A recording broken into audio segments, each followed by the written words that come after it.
Për herë të parë Edi Rama u ka shpjeguar shqiptarëve ndarjen gati të përdhunshme me Tom Doshin dhe për ta bërë këto kryeministri ka zgjedhur një takim me strukturat e Partisë Socialiste në bastionin e ish-deputetit socialist Shkodrën.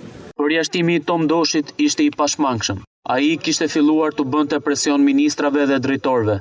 Unë kisha miqësi me të, por kam një parim. Unë prish miqësinë dhe jo punën. Për çështjen tjetër të vrasjes, unë i kam thënë lëri këto çmenduri, pasi ne arritëm në përfundimin se ishin jo reale. Tashmë është një çështje e harruar dhe nuk do të ketë hakmarrje. Në masa të larta sigurie, si rrallë herë në kryeqendrën e Veriut, shefi i mazhorancës ka konfirmuar edhe kandidaten e së majtës për Bashkinë e Shkodrës, më 21 qershor, Keti Bashdarin, zyrtarizim i cili është përshëndetur menjëherë nga aleati LSI.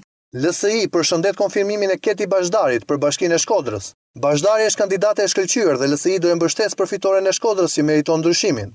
Larg kamerave kryeministri ka zhvilluar një sër takimesh në Shkodër, ku të vetmin konfirmim para mikrofonëve ka dhënë ato të ndërtimit të stadiumit të ri Loro Boriçi.